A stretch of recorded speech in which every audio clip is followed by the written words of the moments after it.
ഇന്ന് ഡിസ്കസ് ചെയ്യാൻ പോകുന്നത് 2024 ഫെബ്രുവരി 24 PSC നടത്തിയ ബീറ്റ് ഫോറസ്റ്റ് ഓഫീസറിന്റെ ക്വസ്റ്റ്യൻ പേപ്പർ ആണ്. ക്വസ്റ്റ്യൻ പേപ്പർ കോഡ് വരുന്നത് 27/2024. ഒന്നാമത്തെ ക്വസ്റ്റ്യൻ, ഇന്ത്യയുടെ ഒന്നാം സ്വാതന്ത്ര്യ സമരത്തിൽ ഗറില്ല സമരം നടത്തിയ നേതാവ്. Option A Bahadur Shah second, option B Nana Sahib, option C Tantia Tope, option D Kunwar Singh. അത് ഓപ്ഷൻ സി താന്തിയ തോപ്പിയാണ്. അപ്പം ഇന്ത്യയുടെ ഒന്നാം സ്വാതന്ത്ര്യ സമരത്തിൽ ഗറില്ല സമരം നടത്തിയ നേതാവ് അത് താന്തിയ തോപ്പിയാണ്. ഇനി എന്നാണ് ഇന്ത്യയുടെ ഒന്നാം സ്വാതന്ത്ര്യ സമരം നടന്നത്? ഇന്ത്യയുടെ ഒന്നാം സ്വാതന്ത്ര്യ സമരം നടന്നത് എന്നാണ് വർഷം? 1857 മെയ് 10-നാണ് കേട്ടോ. മെയ് 10. എവിടെയാണ് പൊട്ടിപ്പുറപ്പെട്ടത്? ഒന്നാം സ്വാതന്ത്ര്യ സമരം പൊട്ടിപ്പുറപ്പെട്ടത് എവിടെയാണ്? അത് മീററ്റിലാണ് കേട്ടോ. ഉത്തർപ്രദേശിലെ മീററ്റിലാണ്. ഇനി ഒന്നാം സ്വാതന്ത്ര്യ സമരത്തില് ഗറില്ല യുദ്ധമുറ ഉപയോഗിച്ച വിപ്ലവകാരിയാണ് താന്തിയ തോപ്പി. താന്തിയ തോപ്പിയുടെ യഥാർത്ഥ നാമം എന്താണ്? താന്തിയ തോപ്പിയുടെ യഥാർത്ഥ നാമം അത് രാമചന്ദ്ര പാണ്ഡുരംഗയാണ് കേട്ടോ. താന്തിയ തോപ്പിയുടെ യഥാർത്ഥ നാമം ചോദിച്ചാൽ രാമചന്ദ്ര പാണ്ഡുരംഗ. ഇനി നാനാ സാഹിബിന്റെ പട്ടാള മേധാവി ആരാണെന്ന് ചോദിച്ചാൽ അതും താന്തിയ തോപ്പിയാണ് കേട്ടോ. നാനാ സാഹിബിന്റെ പട്ടാള മേധാവി ആരാണെന്ന് ചോദിച്ചാൽ അത് താന്തിയ തോപ്പിയാണ്. ഇനി താന്തിയ തോപ്പി വധിക്കപ്പെട്ട സ്ഥലം അത് ശിവപുരിയാണ് കേട്ടോ. താന്തിയ തോപ്പി വധിക്കപ്പെട്ട സ്ഥലം ചോദിച്ചാല് ശിവപുരിയാണ്. താന്തിയ തോപ്പി വധിക്കപ്പെട്ടത് 1859 ഏപ്രിൽ 18-നാണ്. 1859 ഏപ്രിൽ 18-നും താന്തിയ തോപ്പി മെമ്മോറിയൽ സ്ഥിതി ചെയ്യുന്നത് ശിവപുരിയിലാണ് കേട്ടോ. ശിവപുരി. ഇനി 1857 വിപ്ലവത്തിന്റെ ബുദ്ധി കേന്ദ്രം ആരാണ്? അത് നാനാ സാഹിബാണ് കേട്ടോ. നാനാ സാഹിബ്. പേഷ്വ ബാജിറാവുവിന്റെ ദത്തുപുത്രനാണ് നാനാ സാഹിബ്. പേഷ്വ ബാജിറാവുവിന്റെ ദത്തുപുത്രൻ ആരാണെന്ന് ചോദിച്ചാൽ അത് നാനാ സാഹിബാണ്. ഇനി നാനാ സാഹിബിന്റെ യഥാർത്ഥ നാമം എന്താണ്? നാനാ സാഹിബിന്റെ യഥാർത്ഥ നാമം അത് ദോണ്ടു പന്ത്. ദോണ്ടു പന്ത് എന്നാണ് കേട്ടോ. ഇനി കാൺപൂരിൽ ഒന്നാം സ്വാതന്ത്ര്യ സമരത്തിന് നേതൃത്വം നൽകിയ വ്യക്തി ആരാണ്? കാൺപൂരിൽ ഒന്നാം സ്വാതന്ത്ര്യ സമരത്തിന് നേതൃത്വം നൽകിയ വ്യക്തി ചോദിച്ചാൽ അതും നാനാ സാഹിബാണ്. മൂന്നാം നെപ്പോളിയൻ എന്നറിയപ്പെടുന്ന വിപ്ലവകാരിയാണ് നാനാ സാഹിബ്. എന്താണ്? മൂന്നാം നെപ്പോളിയൻ എന്നറിയപ്പെടുന്ന വിപ്ലവകാരിയാണ് നാനാ സാഹിബ്. ഇനി ഒന്നാം സ്വാതന്ത്ര്യ സമര സമയത്തെ മുഗൾ ഭരണാധികാരി ആരാണ്? ഒന്നാം സ്വാതന്ത്ര്യ സമര സമയത്തെ മുഗൾ ഭരണാധികാരി ആരാണ്? അത് ബഹദൂർ ഷാ സെക്കൻഡ് ആണ് കേട്ടോ. ബഹദൂർ ഷാ സെക്കൻഡ്. രണ്ടാമത്തെ ക്വസ്റ്റ്യൻ, പുരാതന കാലത്ത് കേരളവുമായി യവനന്മാർക്കും റോമാക്കാർക്കും ഉണ്ടായിരുന്ന വാണിജ്യ ബന്ധത്തിന്റെ ശക്തമായ തെളിവുകൾ ഉത്ഖനനത്തിലൂടെ ലഭിച്ച പ്രദേശം. Option A Kollam, option B Kottayam, option C Purakkad, option D പട്ടണം. അത് ഓപ്ഷൻ ഡി പട്ടണമാണ് കേട്ടോ. പുരാതന കാലത്ത് കേരളവുമായി യവനന്മാർക്കും റോമാക്കാർക്കും ഉണ്ടായിരുന്ന വാണിജ്യ ബന്ധത്തിന്റെ ശക്തമായ തെളിവുകൾ ഉത്ഖനനത്തിലൂടെ ലഭിച്ച പ്രദേശമാണ് പട്ടണം. ഇനി പ്രാചീന തമിഴകത്ത് റോമുമായും പശ്ചിമേഷ്യൻ രാജ്യങ്ങളുമായുണ്ടായിരുന്ന കച്ചവടം സംബന്ധിച്ചുള്ള തെളിവുകൾ ലഭിച്ച സ്ഥലം ചോദിച്ചാൽ അതും പട്ടണം കേട്ടോ.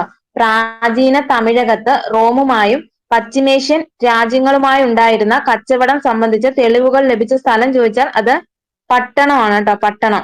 ഇനി റോമും പശ്ചിമേഷ്യൻ രാജ്യങ്ങളുമായി ഇന്ത്യക്കുണ്ടായിരുന്ന കച്ചവട ബന്ധത്തെക്കുറിച്ച് പ്രതിപാദിക്കുന്ന തമിഴ് ഇതിഹാസം ഏതാണ്? അത് ജീവക ചിന്താമണിയാണ് കേട്ടോ. ജീവക ചിന്താമണി. ഇനി ജീവക ചിന്താമണി രചിച്ചത് ആരാണെന്ന് ചോദിച്ചാൽ അത് തിരുതക്കത്തേവറാണ് കേട്ടോ. ജീവക ചിന്താമണി രചിച്ചത് തിരുതക്കത്തേവർ. ഇനി മൂന്നാമത്തെ ക്വസ്റ്റ്യൻ, ഇന്ത്യയിൽ ഭാഷാ അടിസ്ഥാനത്തിൽ രൂപം കൊണ്ട ആദ്യ സംസ്ഥാനം ഏത്? അത് ഓപ്ഷൻ എ ആന്ധ്രാപ്രദേശ് ആണ് കേട്ടോ. ആന്ധ്രാപ്രദേശ്. തെലുങ്ക് സംസാരിക്കുന്നവർക്കായി ആന്ധ്ര സംസ്ഥാനം രൂപീകരിക്കുക എന്ന ആവശ്യവുമായി മരണം വരെ നിരാഹാരം അനുഷ്ഠിച്ച സ്വാതന്ത്ര്യ സമര സേനാനി ആരാണ്? അത് പോറ്റി ശ്രീരാമുലു ആണ് കേട്ടോ. ആന്ധ്രാപ്രദേശിന്റെ ശില്പി എന്നറിയപ്പെടുന്നത് പോറ്റി ശ്രീരാമുലു ആണ്. അദ്ദേഹത്തെ അറിയപ്പെടുന്നത് അമരജീവി. അമരജീവി എന്നറിയപ്പെടുന്നത് ആരാണ്? അമരജീവി എന്നറിയപ്പെടുന്നത് അത് പോറ്റി ശ്രീരാമുലു ആണ് കേട്ടോ. ഇനി പോറ്റി ശ്രീരാമുലുവിന്റെ സ്മരണാർത്ഥം നാമകരണം ചെയ്യപ്പെട്ട ആന്ധ്രാപ്രദേശിലെ ജില്ല ഏതാണ്? പോറ്റി ശ്രീരാമുലുവിന്റെ സ്മരണാർത്ഥം നാമകരണം ചെയ്യപ്പെട്ട ആന്ധ്രാപ്രദേശിലെ ജില്ല ചോദിച്ചാൽ അത് നെല്ലൂർ ജില്ലയാണ് കേട്ടോ. നെല്ലൂർ ജില്ല.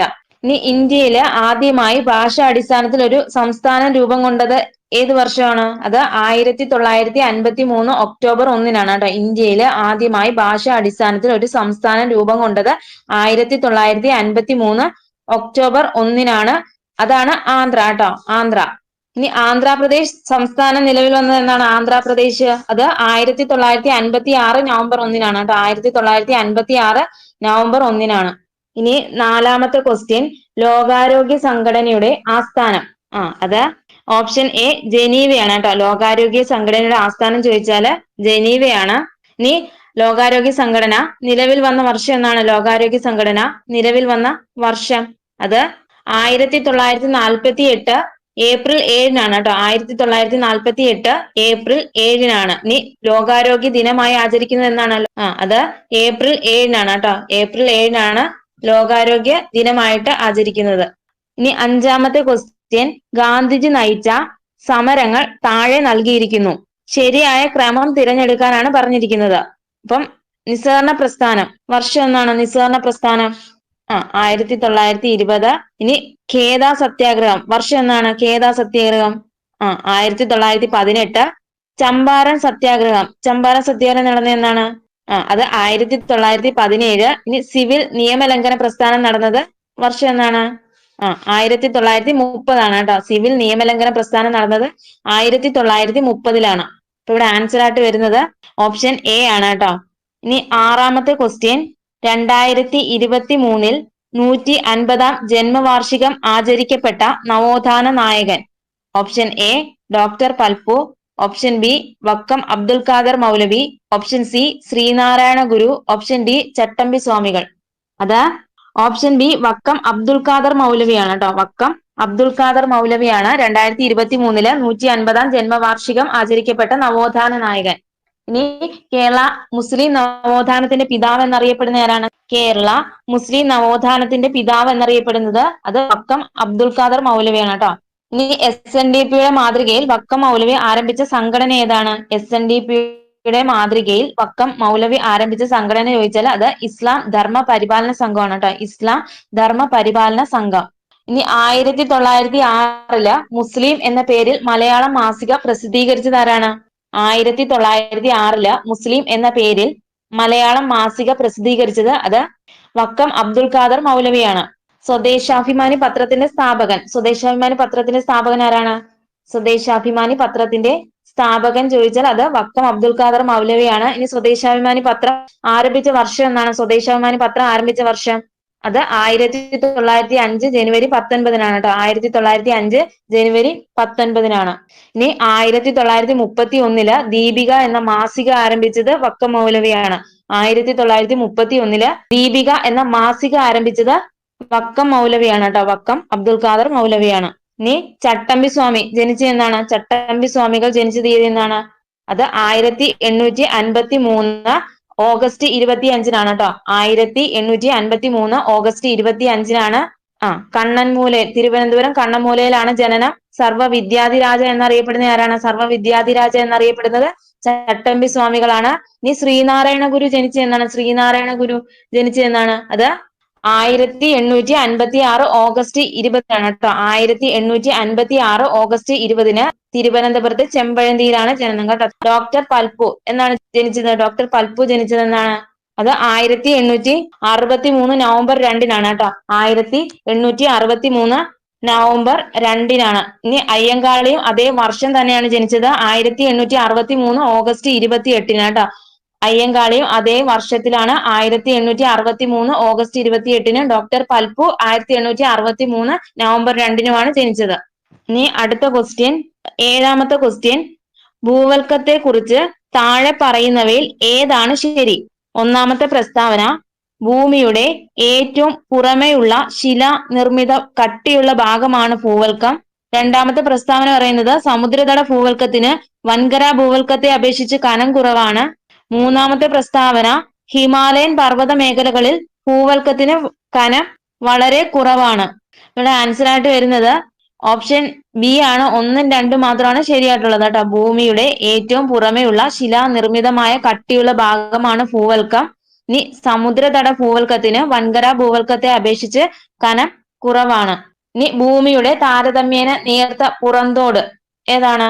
ഭൂമിയുടെ താരതമ്യേന നേർത്ത പുറന്തോട് അറിയപ്പെടുന്നത് ഭൂവൽക്കം എന്നാണ് കേട്ടോ. ഭൂവൽക്കം ഏകദേശം 40 കിലോമീറ്റർ കനമാണ് കേട്ടോ. ഏകദേശം 40 കിലോമീറ്റർ കനമാണ് ഇനി ഭൂവൽക്കത്തിന് താഴെയായിട്ട് സ്ഥിതി ചെയ്യുന്നത് മാന്റിലാണ് കേട്ടോ. ഭൂവൽക്കത്തിന് താഴെയായി സ്ഥിതി ചെയ്യുന്നത് മാന്റിലാണ്. ഇനി ഭൂവൽക്ക പാളിക്ക് താഴെ തുടങ്ങി 2900 കിലോമീറ്റർ വരെയാണ് കേട്ടോ. ഭൂവൽക്ക പാളിക്ക് താഴെ തുടങ്ങി 2900 കിലോമീറ്റർ വരെ വ്യാപിച്ചു കിടക്കുന്നു.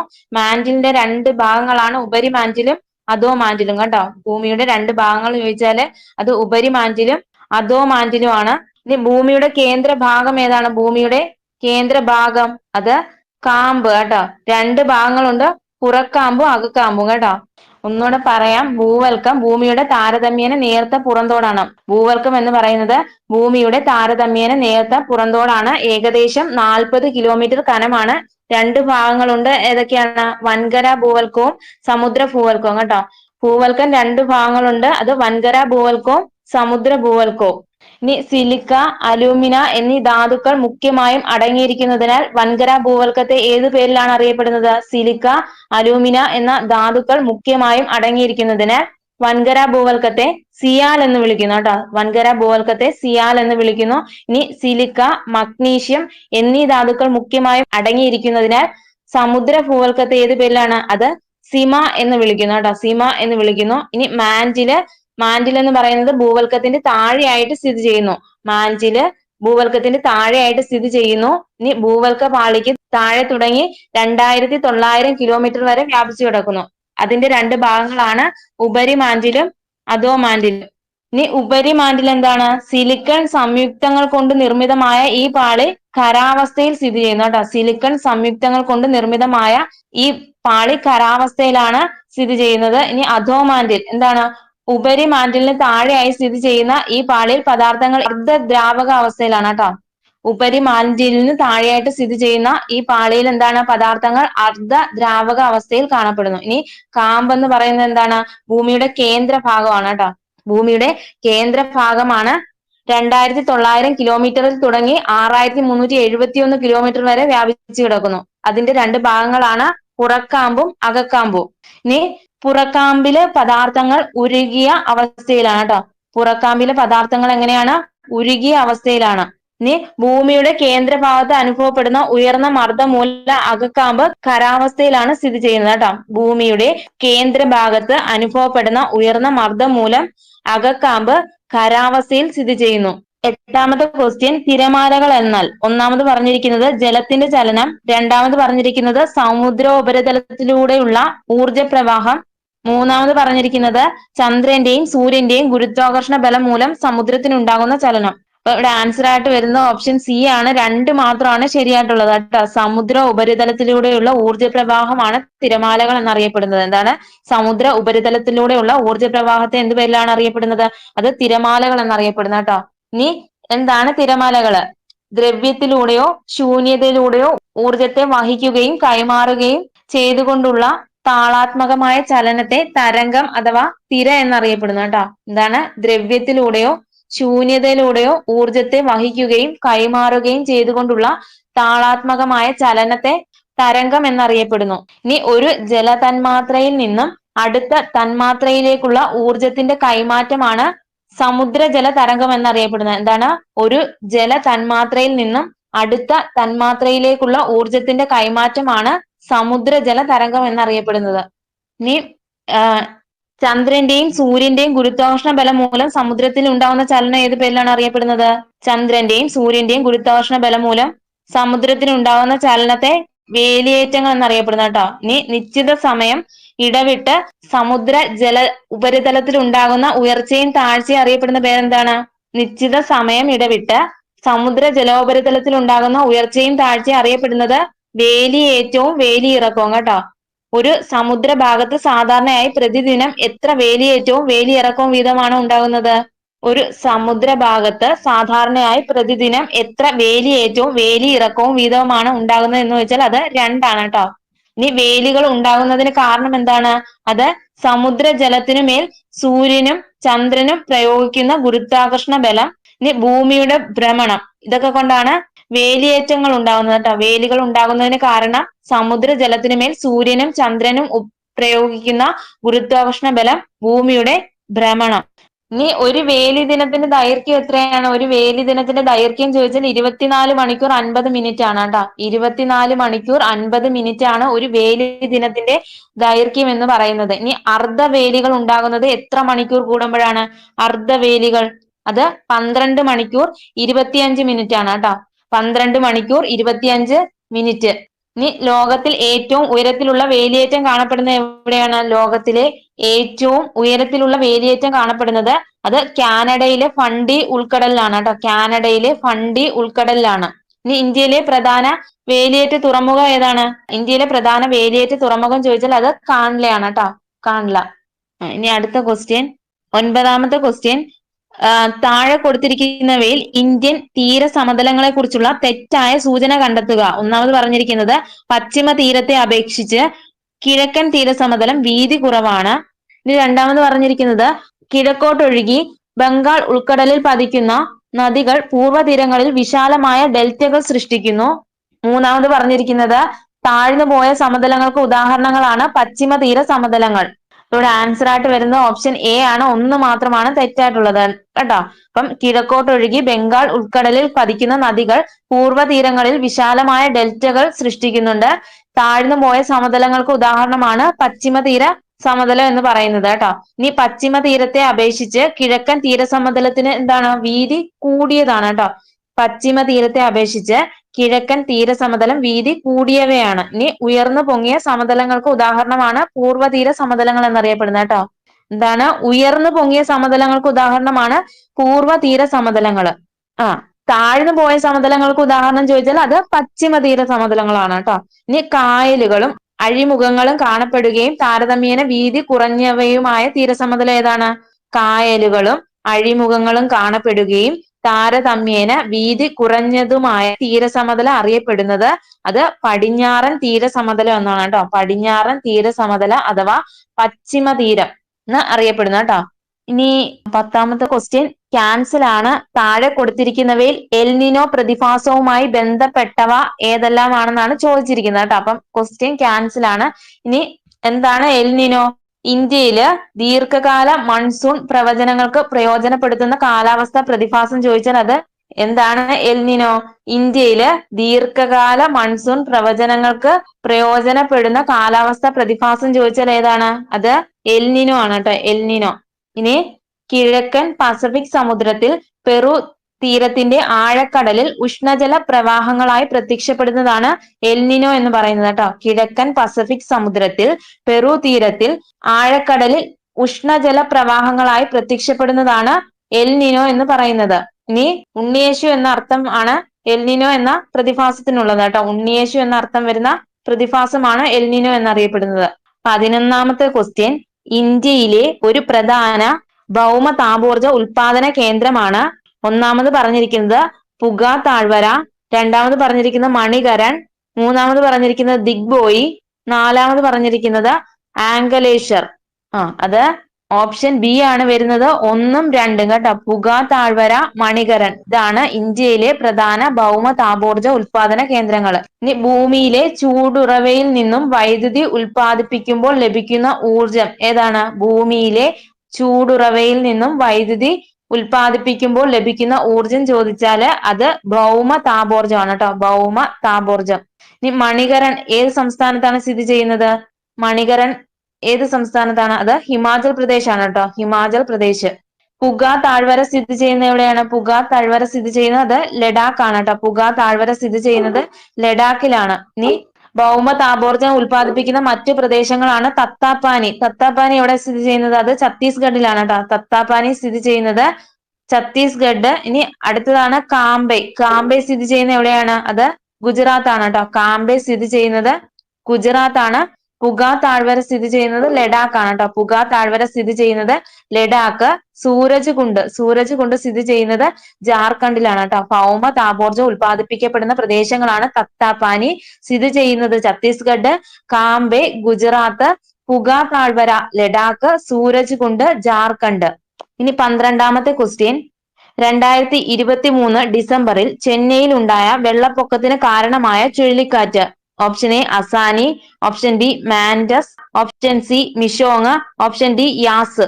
അത് ഓപ്ഷൻ സി മിഷോങ് ആണ് കേട്ടോ. 2023 ഡിസംബറിൽ ചെന്നൈയിൽ ഉണ്ടായ വെള്ളപ്പൊക്കത്തിന് കാരണമായ ചുഴലിക്കാറ്റ് ചോദിച്ചാല് അത് മിഷോങ് ആണ് കേട്ടോ. ഇനി 2023 ബംഗാൾ ഉൾക്കടലിൽ രൂപം കൊണ്ട ആദ്യ ചുഴലിക്കാറ്റാണ് ഏത്? മോക്കയാണ് കേട്ടോ. 2023 ബംഗാൾ ഉൾക്കടലിൽ രൂപം കൊണ്ട ആദ്യ ചുഴലിക്കാറ്റ് ചോദിച്ചാൽ അത് മോക്കയാണ് കേട്ടോ. മോക്ക.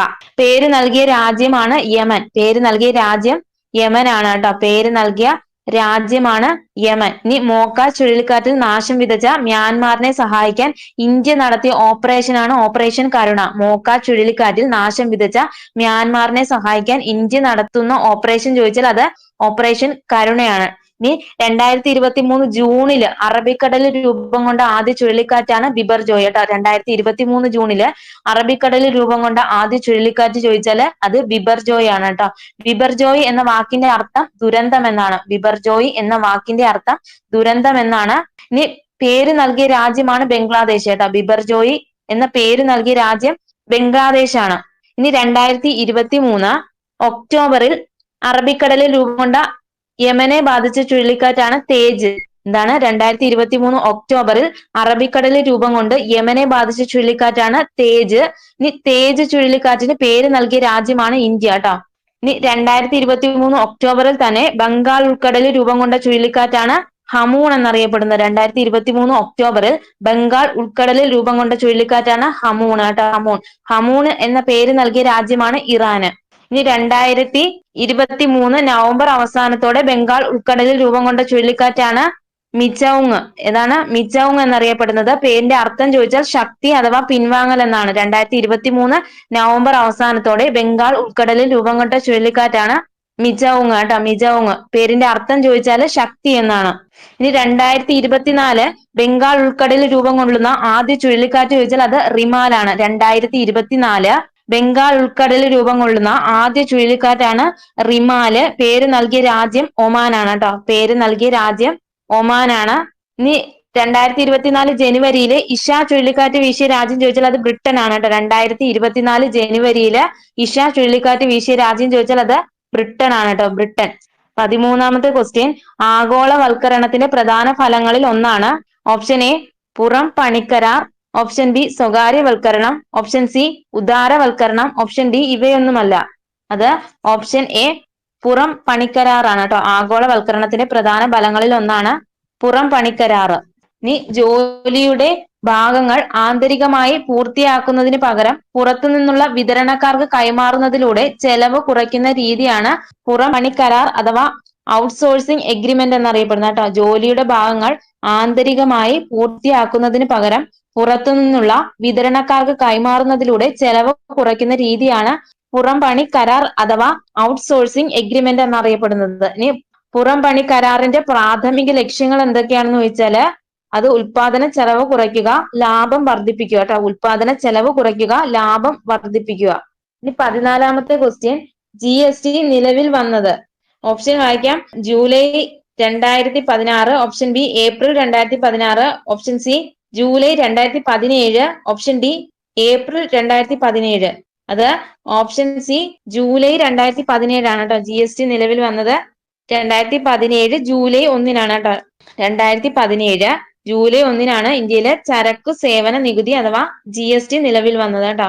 ഇന്ത്യയിൽ നിലവിലുള്ളത് ഡ്യുവൽ GST ആണ്. എന്താണ്? ഇന്ത്യയിൽ നിലവിലുള്ളത് ഡ്യുവൽ GST ആണ് കേട്ടോ. ഇനി GST ആദ്യമായി നടപ്പിലാക്കിയ രാജ്യം ചോദിച്ചാൽ അത് ഏതാണ്? അത് ഫ്രാൻസ് ആണ്. GST ആദ്യമായി നടപ്പിലാക്കിയ രാജ്യം ചോദിച്ചാല് അത് ഫ്രാൻസ് ആണ് കേട്ടോ. ഫ്രാൻസ്. ഇനി സ്വതന്ത്ര ഇന്ത്യയിൽ നടപ്പിലാക്കിയ ഏറ്റവും വലിയ നികുതി പരിഷ്കാരം ഏതാണെന്ന് ചോദിച്ചാൽ അത് GST ആണ്. സ്വതന്ത്ര ഇന്ത്യയിൽ നടപ്പിലാക്കിയ ഏറ്റവും വലിയ നികുതി പരിഷ്കാരം ഏതാണെന്ന് ചോദിച്ചാൽ അത് GST ആണ് കേട്ടോ. GST നിലവിൽ വന്നത് 2017 ജൂലൈ 1-നാണ്. ഇനി GST ഉദ്ഘാടനം ചെയ്തത് ആരാണെന്ന് ചോദിച്ചാൽ അത് നരേന്ദ്രമോദിയാണ് കേട്ടോ. നരേന്ദ്രമോദി. ഇനി ഇന്ത്യയില് പ്രഥമ GST ഡേ ആയിട്ട് ആചരിക്കുന്നത് 2018 ജൂലൈ 1-ആണ് കേട്ടോ. ഇന്ത്യയില് പ്രഥമ GST ഡേ ആയിട്ട് ആചരിക്കുന്നത് 2018 ജൂലൈ 1-നാണ് കേട്ടോ. ഇനി GST എന്ന ആശയം ആദ്യമായി പാർലമെന്റിൽ അവതരിപ്പിച്ചത് ആരാണ്? അത് പി ചിദംബരം ആണ്. GST എന്ന ആശയം ആദ്യമായി പാർലമെന്റിൽ അവതരിപ്പിച്ചത് അത് പി ചിദംബരം ആണ് കേട്ടോ. ഇനി GST ബില്ല് പാസ്സാക്കാൻ 16 സംസ്ഥാനങ്ങളുടെ അനുമതി ആവശ്യമുണ്ട് കേട്ടോ. GST ബില്ല് പാസ്സാക്കാൻ എത്ര സംസ്ഥാനങ്ങളുടെ അനുമതി ആവശ്യമുണ്ട്? അത് 16 ഇനി GST ബില്ല് അംഗീകരിച്ച 16ാമത്തെ സംസ്ഥാനം ഏതാണ്? GST ബില്ല് അംഗീകരിച്ച 16ാമത്തെ സംസ്ഥാനം ചോദിച്ചാൽ അത് ഒഡീഷയാണ്. GST നമ്പറിലെ അക്കങ്ങളുടെ എണ്ണം എത്രയാണ്? GST നമ്പറിലെ അക്കങ്ങളുടെ എണ്ണം ചോദിച്ചാൽ അത് 15 കേട്ടോ. ഇനി GST ഭരണഘടനയിൽ ഉൾപ്പെടുത്തിയ ഭേദഗതി ഏതാണ്? GST ഭരണഘടനയിൽ ഉൾപ്പെടുത്തിയ ഭേദഗതി അത് 101 കേട്ടോ. 101 ഭേദഗതിയാണ്. ഇനി GST യെ കുറിച്ച് പ്രതിപാദിക്കുന്ന വകുപ്പുകൾ ചോദിച്ചാൽ അത് 246A 269A ആണ് കേട്ടോ. ഏതൊക്കെയാണ്? 246A 269A ആണ് GST യെ കുറിച്ച് പ്രതിപാദിക്കുന്ന വകുപ്പുകൾ. ഇനി അടുത്ത ക്വസ്റ്റ്യൻ, 15ാമത്തെ ക്വസ്റ്റ്യൻ, ഹരിത വിപ്ലവവുമായി ബന്ധപ്പെട്ട് താഴെ കൊടുത്തിരിക്കുന്നവയിൽ യോജിക്കാത്ത പ്രസ്താവന ഏത്? ഓപ്ഷൻ എ, ചെറുകിട കർഷകരും വൻകിട കർഷകരും തമ്മിലുള്ള അന്തരം വർദ്ധിപ്പിച്ചു. ഓപ്ഷൻ ബി, അത്യുൽപാദന മേന്മയുള്ള വിളകൾക്ക് കൂടുതൽ കീടാക്രമണ സാധ്യത ഉണ്ടായിരുന്നു. ഓപ്ഷൻ സി, ഹരിത വിപ്ലവത്തിന്റെ രണ്ടാം ഘട്ടം 1970 പകുതി മുതൽ 1980 പകുതി വരെയാണ്. ഓപ്ഷൻ ഡി പറയുന്നത് ഇവയൊന്നുമല്ല. അപ്പം ഇവിടെ ആൻസർ ആയിട്ട് വരുന്ന ഓപ്ഷൻ ഡി ആണ്, ഇവയൊന്നുമല്ല കേട്ടോ. അപ്പം ഹരിത വിപ്ലവവുമായി ബന്ധപ്പെട്ട പ്രസ്താവനകൾ ഏതൊക്കെയാണ്? ചെറുകിട കർഷകരും വൻകിട കർഷകരും തമ്മിലുള്ള അന്തരം വർദ്ധിപ്പിച്ചു. ഇനി എന്താണ്? അത്യുൽപാദന മേന്മയുള്ള വിളകൾക്ക് കൂടുതൽ കീടാക്രമണ സാധ്യത ഉണ്ടായിരുന്നു.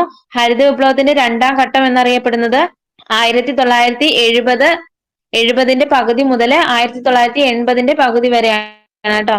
ഇനി 16ാമത്തെ ക്വസ്റ്റ്യൻ, പുത്തൻ സാമ്പത്തിക പരിഷ്കാരങ്ങളുമായി യോജിക്കാത്ത പ്രസ്താവന ഏത്? ഓപ്ഷൻ എ, ഇതിൽ നയങ്ങളെ രണ്ടായി തരംതിരിക്കുന്നു. സുസ്ഥിരമാക്കൽ നടപടികൾ അഥവാ സ്റ്റെബിലൈസേഷൻ മെഷേഴ്സ്, ഘടനാപരമായ പരിഷ്കാരങ്ങൾ അഥവാ സ്ട്രക്ചറൽ റിഫോം മെഷേഴ്സ്. ഇനി ഓപ്ഷൻ ബി പറയുന്നത് സുസ്ഥിരമാക്കൽ നടപടികളിൽ അടവു ശിഷ്ടത്തിലെ കമ്മി പരിഹരിക്കുന്നതിനും പണപ്പെരുപ്പം നിയന്ത്രിക്കുന്നതിനുമാണ് ഈ നടപടികൾ ലക്ഷ്യം വെക്കുന്നത്. ഓപ്ഷൻ സി പറയുന്നു ഘടനാപരമായ പരിഷ്കരണ നയങ്ങൾ ഹ്രസ്വകാല നടപടികളാണ്. ഓപ്ഷൻ ഡി പറയുന്നത് ഘടനാപരമായ പരിഷ്കരണ നയങ്ങളിൽ സമ്പദ് വ്യവസ്ഥയുടെ കാര്യക്ഷമത മെച്ചപ്പെടുത്തുക, അന്താരാഷ്ട്ര മത്സരക്ഷമത വർദ്ധിപ്പിക്കുക എന്നിവയാണ് പ്രധാന ലക്ഷ്യം. ഇവിടെ ആൻസർ ആയിട്ട് വരുന്നത് ഓപ്ഷൻ സി ആണ് കേട്ടോ. തെറ്റായിട്ടുള്ള പ്രസ്താവന ഓപ്ഷൻ സി ആണ്. ഒന്നുകൂടെ പറയാം, പുത്തൻ സാമ്പത്തിക പരിഷ്കാരങ്ങളുമായി യോജിക്കുന്ന പ്രസ്താവനകൾ ഏതൊക്കെയാണ്? പുത്തൻ സാമ്പത്തിക പരിഷ്കാരം അഥവാ ന്യൂ എക്കണോമിക് പോളിസിയുമായിട്ട് ബന്ധപ്പെട്ട പ്രസ്താവനകൾ ഏതൊക്കെയാണ്? ഇതില് നയങ്ങളെ രണ്ടായിട്ട് തരംതിരിക്കുന്നു. പുത്തൻ സാമ്പത്തിക പരിഷ്കാരങ്ങളില് നയങ്ങളെ എത്രയായിട്ട് തരംതിരിക്കുന്നു? രണ്ടായിട്ട് തരംതിരിക്കുന്നു. ഏതൊക്കെയാണ്?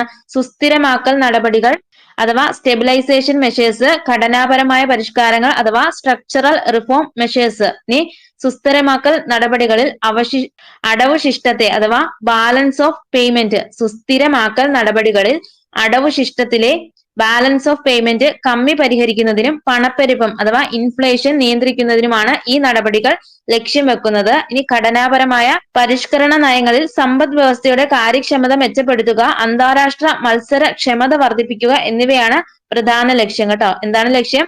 ഘടനാപരമായ പരിഷ്കരണ നയങ്ങളിൽ സമ്പദ് വ്യവസ്ഥയുടെ കാര്യക്ഷമത മെച്ചപ്പെടുത്തുക, അന്താരാഷ്ട്ര മത്സരക്ഷമത വർദ്ധിപ്പിക്കുക എന്നിവയാണ് പ്രധാന ലക്ഷ്യം എന്ന് പറയുന്നത്. ഇനി 1991 പുത്തൻ സാമ്പത്തിക നയത്തിന്റെ സവിശേഷത എന്താണ്? ഘടനാപരമായ പരിഷ്കാരങ്ങൾ ദീർഘകാല നടപടികളാണ് കേട്ടോ. 1991 പുത്തൻ സാമ്പത്തിക നയത്തിന്റെ സവിശേഷതയായ ഘടനാപരമായ പരിഷ്കാരങ്ങൾ ദീർഘകാല നടപടികളാണ് കേട്ടോ. ഇനി അടുത്ത ക്വസ്റ്റ്യൻ, 17ാമത്തെ ക്വസ്റ്റ്യൻ, നീതി ആയോഗുമായി ബന്ധപ്പെട്ട ശരിയായ പ്രസ്താവന ഏത്? ഓപ്ഷൻ എ, നയരൂപീകരണവും പദ്ധതികളുടെ ചട്ടക്കൂടും രൂപപ്പെടുത്തൽ. ഓപ്ഷൻ ബി, സഹകരണ ഫെഡറലിസം. ഓപ്ഷൻ സി, നിരീക്ഷണവും വിലയിരുത്തലും. ഓപ്ഷൻ ഡി, ഇവയെല്ലാം. ഇവിടെ ആൻസർ ആയിട്ട് വരുന്നത് ഓപ്ഷൻ ഡി, ഇവയെല്ലാം ആണ് കേട്ടോ. അപ്പം നീതി ആയോഗുമായി ബന്ധപ്പെട്ട ശരിയായ പ്രസ്താവനകൾ ഏതൊക്കെയാണ്? നയരൂപീകരണവും പദ്ധതികളുടെ ചട്ടക്കൂടും രൂപപ്പെടുത്തൽ, സഹകരണ ഫെഡറലിസം, നിരീക്ഷണവും വിലയിരുത്തലും. ഇതൊക്കെ എന്താണ്? നീതി ആയോഗുമായി ബന്ധപ്പെട്ട പ്രസ്താവനകളാണ്.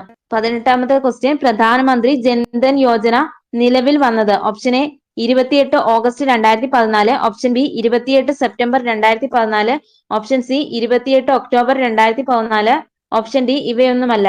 ഇവിടെ ആൻസർ ആയിട്ട് വരുന്നത് ഓപ്ഷൻ എ ആണ് കേട്ടോ. 28 ഓഗസ്റ്റ് 2014. 2014 ഓഗസ്റ്റ് 28-നാണ് പ്രധാനമന്ത്രി ജൻധൻ യോജന നിലവിൽ വന്നത്. ഇനി പ്രധാനമന്ത്രി ജൻധൻ യോജനയുടെ പ്രധാന സവിശേഷതകൾ എന്തൊക്കെയാണ്? അത് മിനിമം ബാലൻസ് നിലനിർത്തേണ്ടതില്ല, പണ കൈമാറ്റം ലളിതമാണ്, ഓവർ ഡ്രാഫ്റ്റ് സൗകര്യം ലഭ്യമാണ് കേട്ടോ. ഇതൊക്കെയാണ്. അപ്പം പ്രധാനമന്ത്രി ജൻധൻ യോജന എന്താണ് പറയുന്നത്?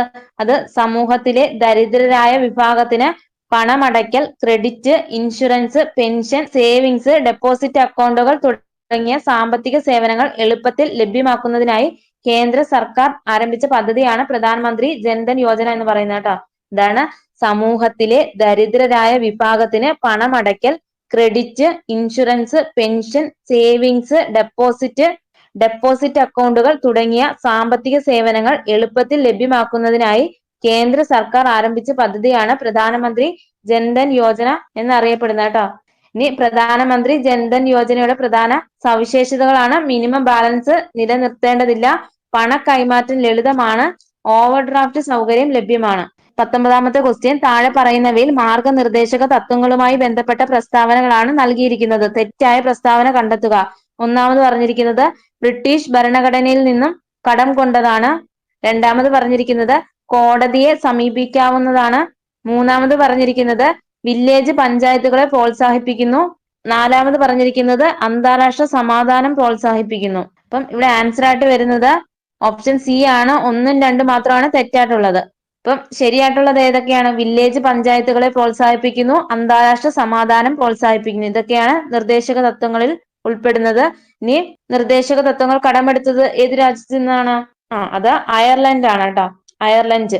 ഇനി 20ാമത്തെ ക്വസ്റ്റ്യൻ, സമവർത്തി ലിസ്റ്റിലോ സംസ്ഥാന ലിസ്റ്റിലോ പറഞ്ഞിട്ടില്ലാത്ത ഏത് വിഷയവുമായും ബന്ധപ്പെട്ട് നിയമം നിർമ്മിക്കുവാൻ പാർലമെന്റിന് അധികാരം ഉണ്ടായിരിക്കുന്നതാണ് എന്ന് പറഞ്ഞിരിക്കുന്ന അനുച്ഛേദം? ഓപ്ഷൻ എ അനുച്ഛേദം 62, ഓപ്ഷൻ ബി അനുച്ഛേദം 109, ഓപ്ഷൻ സി അനുച്ഛേദം 302, ഓപ്ഷൻ ഡി അനുച്ഛേദം 248.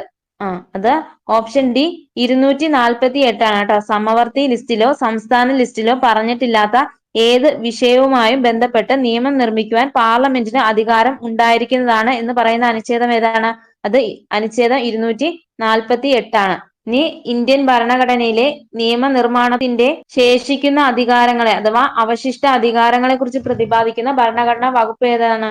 ഇന്ത്യൻ ഭരണഘടനയിലെ നിയമനിർമ്മാണത്തിന്റെ ശേഷിക്കുന്ന അധികാരങ്ങളെ അഥവാ അവശിഷ്ട അധികാരങ്ങളെ കുറിച്ച് പ്രതിപാദിക്കുന്ന ഭരണഘടനാ വകുപ്പ് ചോദിച്ചാൽ അത് അനുച്ഛേദം 248 ആണ്. ഇനി അവശിഷ്ട അധികാരങ്ങൾ എന്ന ആശയം ഇന്ത്യ കടമെടുത്തത് എവിടെ നിന്നാണ്? ഇന്ത്യൻ ഭരണഘടന കടമെടുത്തിരിക്കുന്നത് അത് കാനഡയിൽ നിന്നാണ്. ഇനി union list, state list, concurrent list എന്നിവയെ കുറിച്ച് പ്രതിപാദിക്കുന്ന ഭരണഘടനാ വകുപ്പ് ഏതാണ്?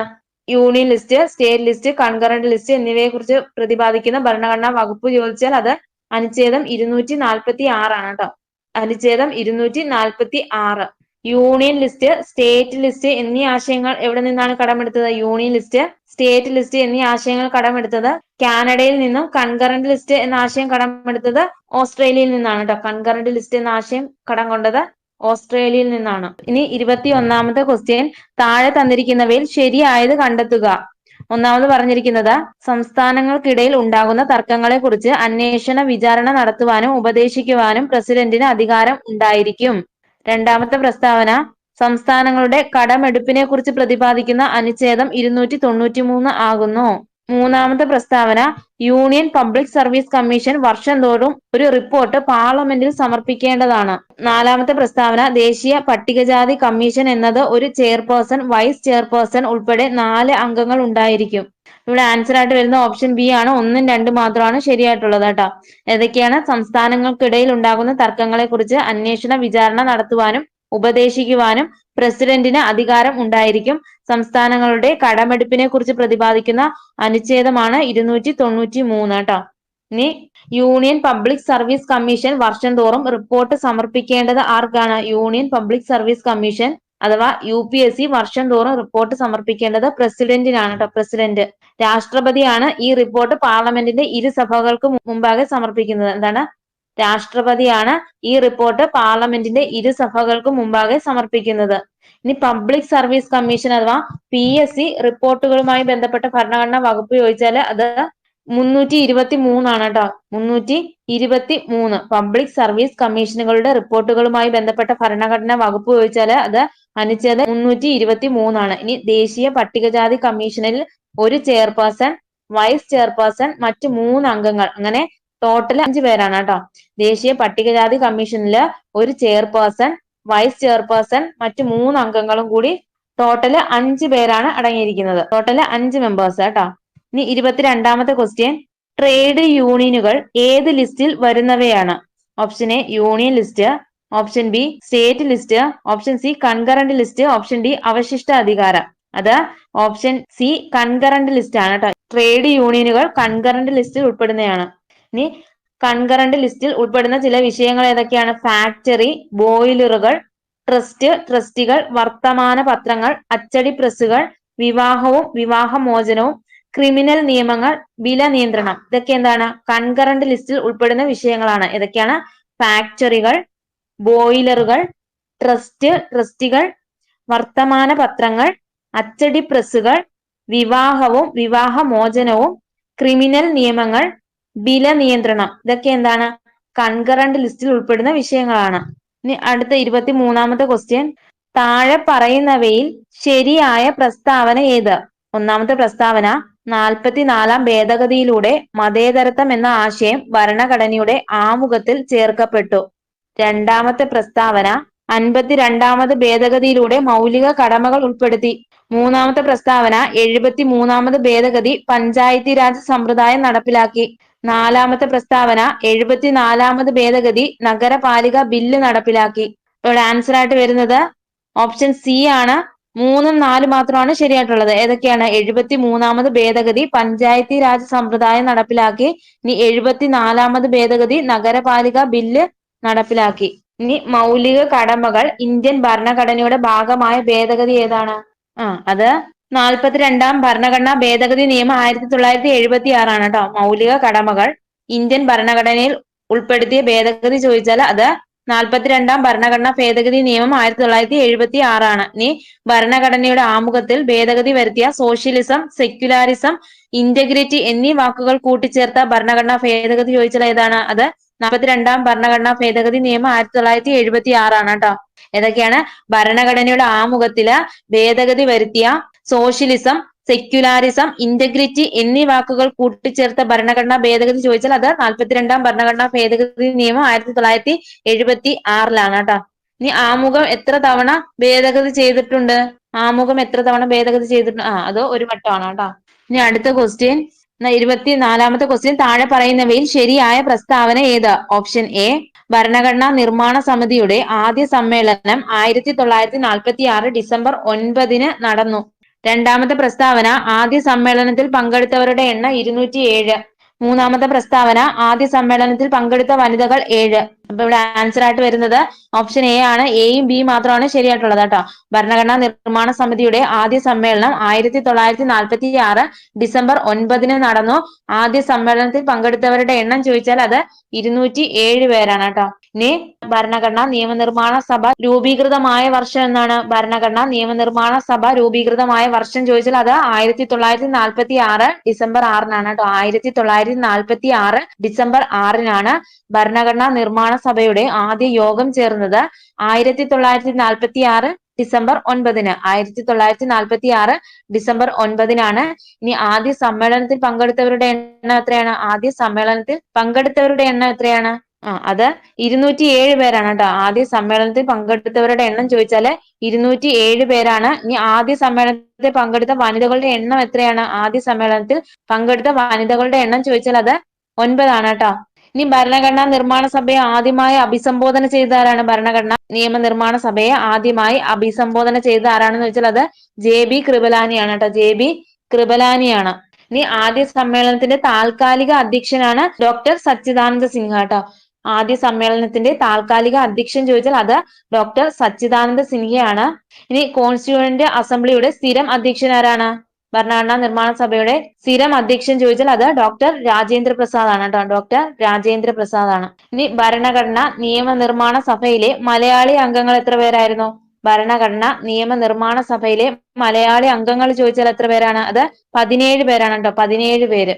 ഭരണഘടനാ നിയമനിർമ്മാണ സഭയിലെ മലയാളി വനിതകളുടെ എണ്ണം എത്രയാണ്? ഭരണഘടനാ നിയമനിർമ്മാണ സഭയിലെ മലയാളി വനിതകളുടെ എണ്ണം ചോദിച്ചാല് അത് 3 പേരാണ് കേട്ടോ, 3 പേര്. ഇനി അടുത്ത ക്വസ്റ്റ്യൻ, 25-ാമത്തെ ക്വസ്റ്റ്യൻ, താഴെ തന്നിട്ടുള്ളവയിൽ ജസ്റ്റിസ് ഫാത്തിമ ബീവിയെ കുറിച്ച് ശരിയായ പ്രസ്താവന ഏത്?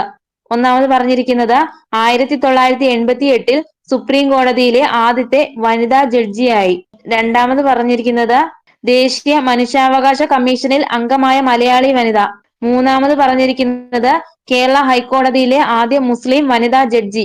നാലാമത് പറഞ്ഞിരിക്കുന്നത് അന്തരിച്ചത് 2023 നവംബർ 22-ന്. ഇവിടെ ആൻസർ ആയിട്ട് വരുന്നത് ഓപ്ഷൻ ബി ആണ്. 2ഉം 3ഉം മാത്രമാണ് ശരിയായിട്ടുള്ളത്. ഏതാണ്? ദേശീയ മനുഷ്യാവകാശ കമ്മീഷനിൽ അംഗമായ മലയാളി വനിത, കേരള ഹൈക്കോടതിയിലെ ആദ്യ മുസ്ലിം വനിതാ ജഡ്ജി. ഇനി ജസ്റ്റിസ് ഫാത്തിമ ബീബി ജനിച്ചത് 1927 ഏപ്രിൽ 30-നാണ് കേട്ടോ. ജനിച്ചത് 1927 ഏപ്രിൽ 30-നും മരണം 2023 നവംബർ 23-നാണ് കേട്ടോ.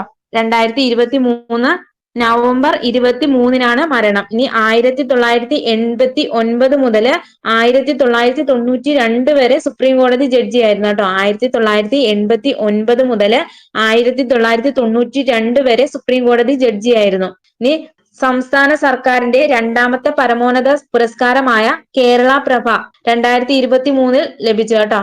എന്നാണ് സംസ്ഥാന സർക്കാരിന്റെ രണ്ടാമത്തെ പരമോന്നത പുരസ്കാരമായ കേരള പ്രഭ 2023 അവസാനമായി ലഭിച്ച പുരസ്കാരം. ഇനി 2024 പത്മഭൂഷൺ പുരസ്കാരം ലഭിച്ചു മരണാനന്തരം. 2024 പത്മഭൂഷൺ പുരസ്കാരം ലഭിച്ചു മരണാനന്തരം.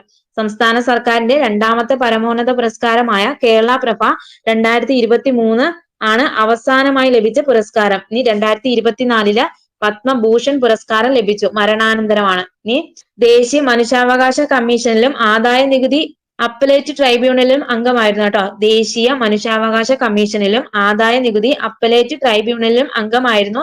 തിരുവിതാംകൂറില് നിയമബിരുദം നേടിയ ആദ്യ മുസ്ലിം വനിതയാണ് കേട്ടോ. തിരുവിതാംകൂറില് നിയമബിരുദം നേടിയ ആദ്യ മുസ്ലിം വനിത ചോദിച്ചാൽ അത് ജസ്റ്റിസ് ഫാത്തിമ ബീബിയാണ്. ഇനി തിരുവിതാംകൂറിലെ ആദ്യ മുസ്ലിം വനിതാ അഭിഭാഷക ആരാണ്? അത് ജസ്റ്റിസ് ഫാത്തിമ ബീബിയാണ് കേട്ടോ. തിരുവിതാംകൂറിലെ ആദ്യ മുസ്ലിം വനിതാ അഭിഭാഷകയാണ് ജസ്റ്റിസ് ഫാത്തിമ ബീബി. ഇനി കേരള ഹൈക്കോടതിയിലെ ആദ്യ മുസ്ലിം വനിതാ ജഡ്ജി. കേരള ഹൈക്കോടതിയിലെ ആദ്യ മുസ്ലിം വനിതാ ജഡ്ജി. സുപ്രീം കോടതിയിലെ ആദ്യ വനിതാ ജഡ്ജി. വർഷം 1989 ഒക്ടോബർ 6 കേട്ടോ. ഇനി പ്രഥമ ദേശീയ മനുഷ്യാവകാശ കമ്മീഷൻ അംഗമായിരുന്നു. ഗവർണർ സ്ഥാനത്തെത്തുന്ന ആദ്യ മലയാളി വനിത കേട്ടോ. ഇനി ഫാത്തിമ ബീബിയുടെ ജീവചരിത്രം ഏതാണ്? അത് നീതിയുടെ ധീരസഞ്ചാരമാണ് കേട്ടോ. ജസ്റ്റിസ് ഫാത്തിമ ബീബിയുടെ ജീവചരിത്രമാണ് നീതിയുടെ ധീരസഞ്ചാരം. അത് രചിച്ചത് ആരാണ്? അത് KT അഷറഫ് ആണ് കേട്ടോ. KT അഷറഫ്. ഇനി അടുത്ത ക്വസ്റ്റ്യൻ, 26-ാമത്തെ ക്വസ്റ്റ്യൻ, അടിയന്തരാവസ്ഥ കാലത്ത് അനുച്ഛേദം 19 റദ്ദ് ചെയ്യുന്നത് സംബന്ധിച്ച article. Option A article 357, option B article 358, option C article 359, option D article 360. അത് ഓപ്ഷൻ ബി ആർട്ടിക്കിൾ 358 ആണ് കേട്ടോ. ഏതാണ്? അടിയന്തരാവസ്ഥ കാലത്ത് അനുച്ഛേദം 19 റദ്ദ് ചെയ്യുന്നത് സംബന്ധിച്ച ആർട്ടിക്കിൾ ആണ് ആർട്ടിക്കിൾ 358. ഇനി ദേശീയ അടിയന്തരാവസ്ഥയുമായി ബന്ധപ്പെട്ട ഭരണഘടനാ വകുപ്പ് ഏതാണ്? ദേശീയ അടിയന്തരാവസ്ഥയുമായി ബന്ധപ്പെട്ട ഭരണഘടനാ വകുപ്പ് ചോദിച്ചാൽ അത് ആർട്ടിക്കിൾ 352 ആണ് കേട്ടോ. യുദ്ധം, വിദേശ ആക്രമണം എന്നിവയിൽ ഏതെങ്കിലും കാരണത്താൽ അടിയന്തരാവസ്ഥ പ്രഖ്യാപിക്കുന്ന സമയത്ത് മാത്രം റദ്ദു ചെയ്യപ്പെടുന്ന ഭരണഘടനാ വകുപ്പ് ഏതാണ്? യുദ്ധം, വിദേശ ആക്രമണം എന്നിവയിൽ ഏതെങ്കിലും കാരണത്താൽ അടിയന്തരാവസ്ഥ പ്രഖ്യാപിക്കുന്ന സമയത്ത് മാത്രം റദ്ദു ചെയ്യപ്പെടുന്ന ഭരണഘടനാ വകുപ്പാണ് അനുച്ഛേദം 19 കേട്ടോ. അനുച്ഛേദം 19. ഇനി ദേശീയ അടിയന്തരാവസ്ഥ സമയങ്ങളിൽ അനുച്ഛേദം 20, 21 ഒഴികെയുള്ള എല്ലാ മൗലിക അവകാശങ്ങളും റദ്ദു ചെയ്യാനുള്ള അധികാരം നിക്ഷിപ്തമായിരിക്കുന്നത് ആരിലാണ്? ദേശീയ അടിയന്തരാവസ്ഥ സമയങ്ങളിൽ അനുച്ഛേദം 20, 21 ഒഴികെയുള്ള എല്ലാ മൗലിക അവകാശങ്ങളും റദ്ദു ചെയ്യാനുള്ള അധികാരം നിക്ഷിപ്തമായിരിക്കുന്നത് അത് രാഷ്ട്രപതിയിലാണ്. അനുച്ഛേദം ചോദിച്ചാല് അനുച്ഛേദം 359 അനുസരിച്ചാണ് കേട്ടോ. അനുച്ഛേദം 359 അനുസരിച്ചാണ്. ഇനി 27-ാമത്തെ ക്വസ്റ്റ്യൻ, നിലവിലെ UPSC ചെയർമാൻ ആരാണ്? Option A Preeti Sudan, option B Manoj Soni, option C Suman Sharma, option D Arvind Saxena. അപ്പം ഇവിടെ ആൻസർ ആയിട്ട് കൊടുത്തിരിക്കുന്നത് മനോജ് സോണിയാണ്. അപ്പം നിലവിലെ ആരാണെന്ന് വെച്ചാൽ അത് അജയ് കുമാർ ആണ്. നിലവിലെ അജയ് കുമാർ ആണ് കേട്ടോ. ഇനി നിലവിലെ രാഷ്ട്രപതി ആരാണ്? നമ്മുടെ നിലവിലെ രാഷ്ട്രപതിയാണ് ദ്രൗപതി മുർമു കേട്ടോ. എത്രാമത്തെയാ? 15ാമത്തെ കേട്ടോ. 15ാമത്തെ രാഷ്ട്രപതിയാണ് ദ്രൗപതി മുർമു. ഇനി ഉപരാഷ്ട്രപതി ആരാ? ഉപരാഷ്ട്രപതി, നിലവിലെ ഉപരാഷ്ട്രപതി CP രാധാകൃഷ്ണൻ. ദേശീയ പട്ടികജാതി കമ്മീഷൻ ചെയർമാൻ ആരാണ്? ദേശീയ പട്ടികജാതി കമ്മീഷൻ ചെയർമാന് അത് കിഷോർ മക്വാനയാണ് കേട്ടോ. ദേശീയ പട്ടികജാതി കമ്മീഷൻ ചെയർമാൻ ചോദിച്ചാൽ അത് കിഷോർ മക്വാനയാണ്. ഇനി ദേശീയ പട്ടികവർഗ കമ്മീഷൻ ചെയർമാൻ അത് അന്തർ സിംഗ് ആര്യയാണ് കേട്ടോ. ദേശീയ പട്ടികവർഗ കമ്മീഷൻ ചെയർമാൻ ചോദിച്ചാല് അത് അന്തർ സിംഗ് ആര്യയാണ്. ഇനി നിലവിലെ വിദേശകാര്യ സെക്രട്ടറി ആരാണ്? നിലവിലെ വിദേശകാര്യ സെക്രട്ടറി ചോദിച്ചാൽ അത് വിക്രം മിശ്രിയാണ് കേട്ടോ. വിക്രം മിശ്രി. ഇനി 16ാമത്തെ ധനകാര്യ കമ്മീഷൻ ചെയർമാൻ ആരാണ്?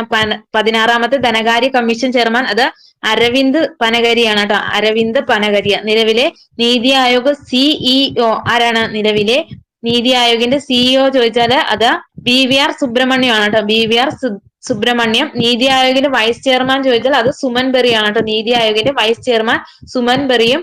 നീതി ആയോഗിന്റെ ചെയർമാൻ നരേന്ദ്രമോദിയാണ് കേട്ടോ. നീതി ആയോഗ് ചെയർമാൻ നരേന്ദ്രമോദി. ഇനി മനുഷ്യാവകാശ കമ്മീഷൻ ചെയർമാൻ ആരാണ്? നിലവിലെ ദേശീയ മനുഷ്യാവകാശ കമ്മീഷൻ ചെയർമാൻ അത് വി രാമസുബ്രഹ്മണ്യനാണ് കേട്ടോ. വി രാമസുബ്രഹ്മണ്യനാണ്. ഇനി അടുത്ത ക്വസ്റ്റ്യൻ, 28ാമത്തെ ക്വസ്റ്റ്യൻ. താഴെ പറഞ്ഞിരിക്കുന്നവയിൽ തെറ്റായ പ്രസ്താവന ഏത്? ഓപ്ഷൻ എ, പഞ്ചായത്ത് രാജ് സംവിധാന പ്രകാരം 1/3 സീറ്റുകൾ എല്ലാ തലങ്ങളിലും സ്ത്രീകൾക്കായി സംവരണം ചെയ്തിട്ടുണ്ട്. ഓപ്ഷൻ ബി പറയുന്നത് പഞ്ചായത്ത് രാജ് ഭരണഘടനയുടെ 11ാം ഷെഡ്യൂളുമായി ബന്ധപ്പെട്ടിരിക്കുന്നു. ഓപ്ഷൻ ബി പറയുന്നത് പഞ്ചായത്ത് രാജ് ഭരണഘടനയുടെ 11ാം ഷെഡ്യൂളുമായി ബന്ധപ്പെട്ടിരിക്കുന്നു. ഓപ്ഷൻ സി, ഗ്രാമസഭയുടെ മേൽനോട്ടത്തിലാണ് ഗ്രാമപഞ്ചായത്ത് പ്രവർത്തിക്കുന്നത്.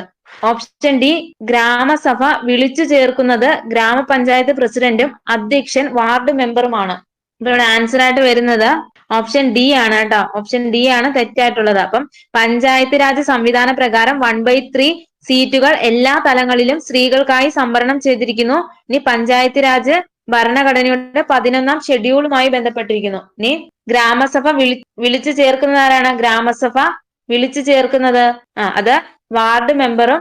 ഇനി ഗ്രാമസഭയുടെ അധ്യക്ഷനാണ് ഗ്രാമപഞ്ചായത്ത് പ്രസിഡന്റ് കേട്ടോ. ഗ്രാമസഭയുടെ അധ്യക്ഷൻ ആരാണ്? അത് പഞ്ചായത്ത് പ്രസിഡന്റ് ആണ് കേട്ടോ. Panchayat president.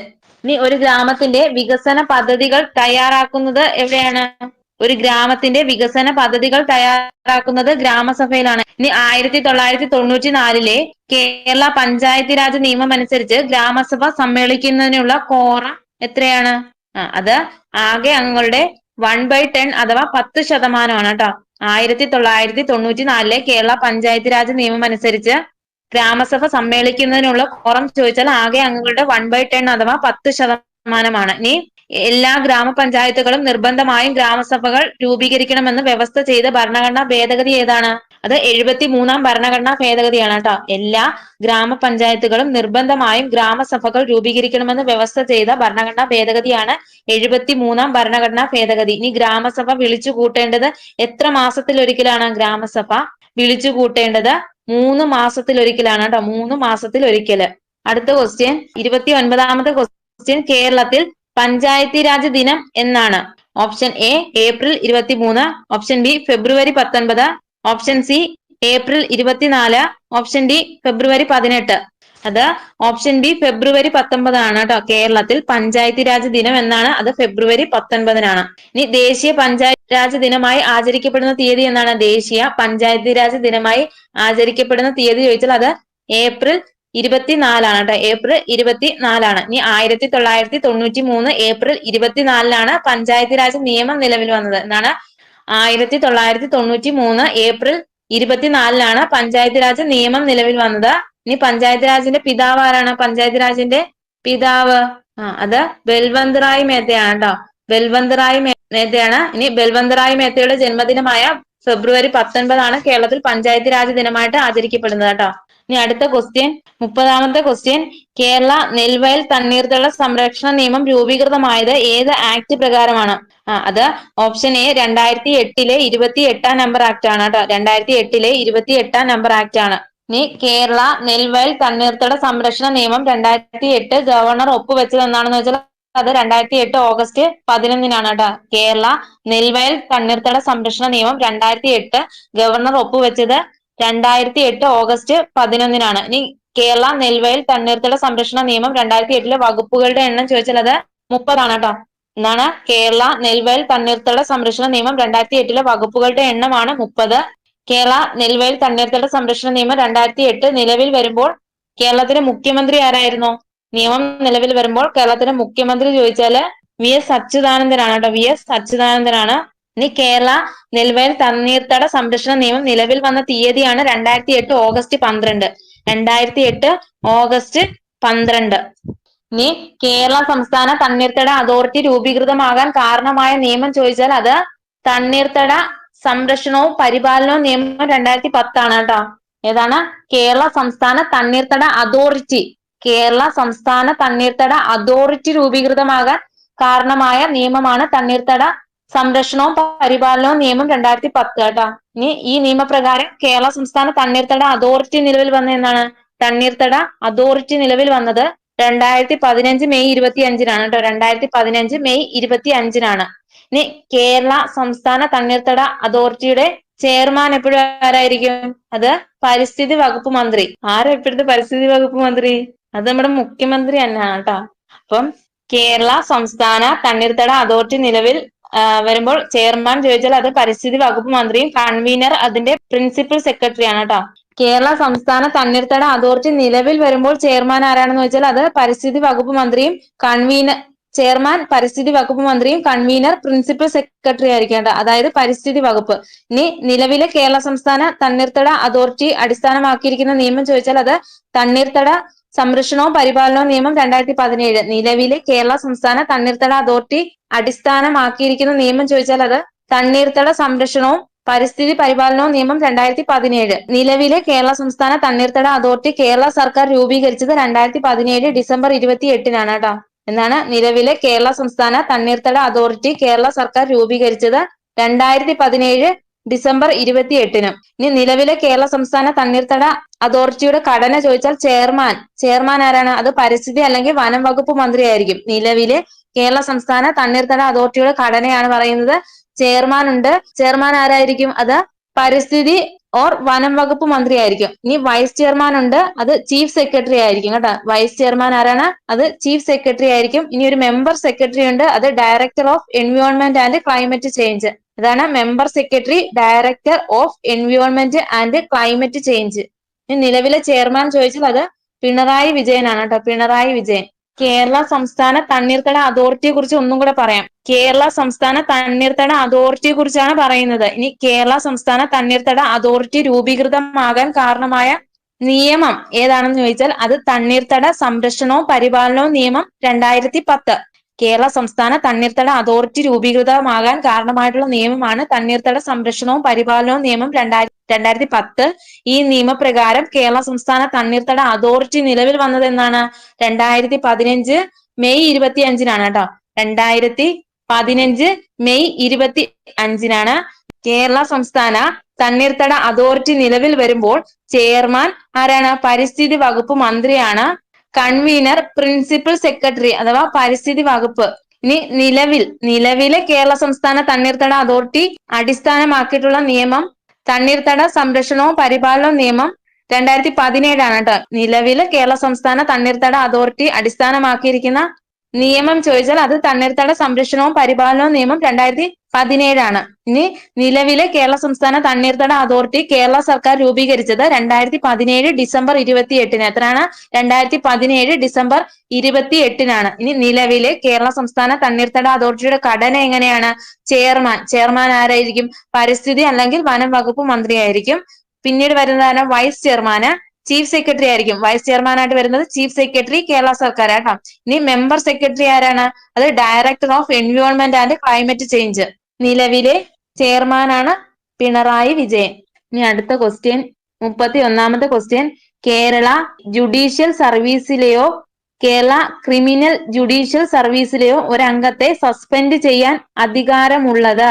Option A governor, option D ഹൈക്കോടതി, ഓപ്ഷൻ സി മുഖ്യമന്ത്രി, ഓപ്ഷൻ ഡി ചീഫ് സെക്രട്ടറി. അത് ഓപ്ഷൻ ബി ഹൈക്കോടതിയാണ് കേട്ടോ. ഹൈക്കോടതി. കേരള ജുഡീഷ്യൽ സർവീസിലെയോ കേരള ക്രിമിനൽ ജുഡീഷ്യൽ സർവീസിലെയോ ഒരംഗത്തെ സസ്പെൻഡ് ചെയ്യാൻ അധികാരം ഉള്ളത് ഹൈക്കോടതിക്കാണ് കേട്ടോ, ഹൈക്കോടതി. ഇനി ഒരു സംസ്ഥാനത്തിന്റെ ജുഡീഷ്യൽ അഡ്മിനിസ്ട്രേഷനിൽ ഉന്നത സ്ഥാനം വഹിക്കുന്നത് ഹൈക്കോടതിയാണ് കേട്ടോ. ഒരു സംസ്ഥാനത്തിന്റെ ജുഡീഷ്യൽ അഡ്മിനിസ്ട്രേഷനിൽ ഉന്നത സ്ഥാനം വഹിക്കുന്നത് ഹൈക്കോടതിയാണ്. ഇനി ഹൈക്കോടതിയുടെ അധികാര പരിധി വർദ്ധിപ്പിക്കാൻ അധികാരമുള്ള ആർക്കാണ്? ഹൈക്കോടതികളുടെ അധികാര പരിധി എന്താണ്? ഹൈക്കോടതിയുടെ അധികാര പരിധി വർദ്ധിപ്പിക്കാൻ അധികാരമുള്ളത് അത് പാർലമെന്റിനാണ് കേട്ടോ, പാർലമെന്റിന്. ഇനി 32ാമത്തെ ക്വസ്റ്റ്യൻ, താഴെ കൊടുത്തിരിക്കുന്നവയിൽ ഏത് രാസവസ്തുവിന്റെ ഉൽപാദനം കുറയുന്നത് മൂലമാണ് പാർക്കിൻസൺസ് എന്ന രോഗം ഉണ്ടാകുന്നത്? Option A dopamine, option B acetylene, option C auxin, option D thyroxine. അത് ഓപ്ഷൻ എ ഡോപ്പമീൻ ആണ് കേട്ടോ, ഡോപ്പമീൻ. എന്താണ്? ഡോപ്പമീൻ ഉൽപാദനം കുറയുന്നത് മൂലമാണ് പാർക്കിൻസൺസ് എന്ന രോഗം ഉണ്ടാകുന്നത്. ഇനി 33ാമത്തെ ക്വസ്റ്റ്യൻ, വൈറ്റമിൻ എയുടെ തുടർച്ചയായ അഭാവം മൂലം നേത്രാവരണവും കോർണിയവും വരണ്ട കോർണിയ അതാര്യമായി തീരുന്ന അവസ്ഥയ്ക്ക് പറയുന്ന പേരെന്ത്? അത് ഓപ്ഷൻ സി സിറോഫ്താൽമിയാണ് കേട്ടോ. വൈറ്റമിൻ എയുടെ തുടർച്ചയായ അഭാവം മൂലം നേത്ര ആവരണവും കോർണിയവും വരണ്ട് കോർണിയ അതാര്യമായി തീരുന്ന അവസ്ഥയ്ക്ക് പറയുന്ന പേരാണ് സീറോഫ്താൽമിയ. 34ാമത്തെ ക്വസ്റ്റ്യൻ, താഴെ കൊടുത്തിരിക്കുന്നവയിൽ തെറ്റായി യോജിപ്പിച്ചിരിക്കുന്നവ ഏത്? ഒന്നാമത് പറഞ്ഞിരിക്കുന്നത് പ്രൊലാക്റ്റിൻ മുലപ്പാൽ ഉൽപാദനം, ശരിയാണോ? രണ്ടാമത് പറഞ്ഞിരിക്കുന്നത് സൊമാറ്റോട്രോപ്പിൻ ശരീര വളർച്ച ത്വരിതപ്പെടുത്തുന്നു. മൂന്നാമത് പറഞ്ഞിരിക്കുന്നത് വാസോപ്രസിൻ പുരുഷന്മാരിൽ വൃഷണങ്ങളുടെ പ്രവർത്തനം ഉത്തേജിപ്പിക്കുന്നു. നാലാമത് പറഞ്ഞിരിക്കുന്നത് ഗൊണാഡോട്രോഫിക് ഹോർമോൺ വൃക്കയിൽ ജലത്തിന്റെ പുനരാകീർണത്തിന് സഹായിക്കുന്നു. അപ്പൊ ഇവിടെ ആൻസർ ആയിട്ട് വരുന്ന ഓപ്ഷൻ ബി ആണ്. 3ഉം 4ഉം ആണ് തെറ്റായിട്ടുള്ളത്. അപ്പൊ വാസോപ്രസിന്റെ ധർമ്മം എന്താണ്? അത് വൃക്കയില് ജലത്തിന്റെ പുനരാകീർണത്തിന് സഹായിക്കുന്നു. എന്താണ്? വൃക്കയിൽ ജലത്തിന്റെ പുനരാകീർണത്തിന് സഹായിക്കുന്നതാണ് വാസോപ്രസിൻ. ഇനി ഗൊണാഡോട്രോഫിക് ഹോർമോൺ എന്താണ്? അതിന്റെ ധർമ്മം പുരുഷന്മാരിൽ വൃഷണങ്ങളുടെ പ്രവർത്തനം ഉത്തേജിപ്പിക്കുന്നു. ഇനി അടുത്ത ക്വസ്റ്റ്യൻ, 35ാമത്തെ ക്വസ്റ്റ്യൻ, RNA-യിൽ കാണപ്പെടാത്ത nitrogen base. Option A adenine, option B thymine, option C uracil, option D cytosine. അത് ഓപ്ഷൻ ബി തൈമിൻ ആണ് കേട്ടോ. RNA-യിൽ കാണപ്പെടാത്ത നൈട്രജൻ ബേസ് ആണ് തൈമിൻ. ഇനി RNA-യിൽ കാണപ്പെടുന്ന നൈട്രജൻ ബേസുകൾ ഏതൊക്കെയാണ്? Adenine, uracil, cytosine. ഇതൊക്കെ എന്താണ്? RNA-യിൽ കാണപ്പെടുന്ന നൈട്രജൻ ബേസുകളാണ്. ഇനി RNA-യുടെ മുഖ്യ ധർമ്മം എന്താണ്? അത് മാംസ്യ സംശ്ലേഷണമാണ് കേട്ടോ. മാംസ്യ സംശ്ലേഷണമാണ് RNA-യുടെ മുഖ്യ ധർമ്മം. ഇനി RNA-യിലെ നൈട്രജൻ ബേസുകളാണ് അഡിനിൻ, ഗ്വാനിൻ, സൈറ്റോസിൻ, യുറാസിൽ. ഏതൊക്കെയാണ്? Adenine, guanine, cytosine, uracil. ഇനി RNA ന്യൂക്ലിയോടൈഡിലെ പഞ്ചസാര ഘടകം ഏതാണ്? RNA ന്യൂക്ലിയോടൈഡിലെ പഞ്ചസാര ഘടകം ചോദിച്ചാൽ അത് റൈബോസ് ആണ് കേട്ടോ, റൈബോസ്. ഇനി 36ാമത്തെ ക്വസ്റ്റ്യൻ, ദേശീയ പഞ്ചായത്ത് പുരസ്കാരം 2023 ശിശു സൗഹൃദ വിഭാഗത്തിൽ 1ാം സ്ഥാനം നേടിയ കേരളത്തിലെ ഗ്രാമം. Option A Cheruthana Alappuzha, option B Puthussery Palakkad, option C Alagappa Nagar Thrissur, option D Perumpadappa Malappuram. അത് ഓപ്ഷൻ എ ചെറുതന ആലപ്പുഴയാണ് കേട്ടോ. ദേശീയ പഞ്ചായത്ത് പുരസ്കാരം 2023 ശിശു സൗഹൃദ വിഭാഗത്തിൽ 1ാം സ്ഥാനം നേടിയ കേരളത്തിലെ ഗ്രാമമാണ് ചെറുതന ആലപ്പുഴ. ഇനി സ്വരാജ് ട്രോഫി, സ്വരാജ് ട്രോഫിയെ കുറിച്ച് നമുക്കൊന്ന് പരിചയപ്പെടാം. മികച്ച ജില്ലാ പഞ്ചായത്ത് ഏതാണ്? സ്വരാജ് ട്രോഫി അവാർഡ് കിട്ടിയ മികച്ച ജില്ലാ പഞ്ചായത്ത് ചോദിച്ചാൽ അത് കൊല്ലം ജില്ലാ പഞ്ചായത്താണ് കേട്ടോ. കൊല്ലം ജില്ലാ പഞ്ചായത്ത്. 2ാം സ്ഥാനം തിരുവനന്തപുരമാണ് കേട്ടോ. തിരുവനന്തപുരമാണ്. സ്വരാജ് ട്രോഫി 2023-24 മികച്ച ജില്ലാ പഞ്ചായത്ത് ചോദിച്ചാല് കൊല്ലം ജില്ലാ പഞ്ചായത്ത്, 2ാം സ്ഥാനം തിരുവനന്തപുരം. ഇനി മികച്ച ബ്ലോക്ക് പഞ്ചായത്ത് ഏതാണ്? മികച്ച ബ്ലോക്ക് പഞ്ചായത്ത് അത് പെരുമ്പടപ്പ് ബ്ലോക്ക് പഞ്ചായത്ത് മലപ്പുറമാണ് കേട്ടോ. പെരുമ്പടപ്പ് ബ്ലോക്ക് പഞ്ചായത്ത് മലപ്പുറമാണ്. 2ാം സ്ഥാനം കൊടകര ബ്ലോക്ക് പഞ്ചായത്ത് തൃശ്ശൂർ ജില്ല. ഇനി മികച്ച ഗ്രാമപഞ്ചായത്ത്, മികച്ച ഗ്രാമപഞ്ചായത്ത് ചോദിച്ചാല് അത് വെളിയന്നൂർ ഗ്രാമപഞ്ചായത്ത് കോട്ടയം ജില്ലയാണ് കേട്ടോ. വെളിയന്നൂർ ഗ്രാമപഞ്ചായത്ത് കോട്ടയം ജില്ലയാണ്. ഇനി മികച്ച മുനിസിപ്പാലിറ്റി ചോദിച്ചാൽ അത് 1ാം സ്ഥാനം ഗുരുവായൂർ നഗരസഭയ്ക്കാണ് കേട്ടോ. മുനിസിപ്പാലിറ്റി ഗുരുവായൂർ നഗരസഭയാണ് 1ാം സ്ഥാനം കിട്ടിയത്. ഇനി മികച്ച മുനിസിപ്പൽ കോർപ്പറേഷൻ അത് 1ാം സ്ഥാനം തിരുവനന്തപുരം മുനിസിപ്പൽ കോർപ്പറേഷൻ ആണ് ലഭിച്ചത്. ഇതാണ് മികച്ച മുനിസിപ്പൽ കോർപ്പറേഷൻ ഏതാണ്? അത് 1ാം സ്ഥാനം തിരുവനന്തപുരം മുനിസിപ്പൽ കോർപ്പറേഷൻ ആണ് ലഭിച്ചത്.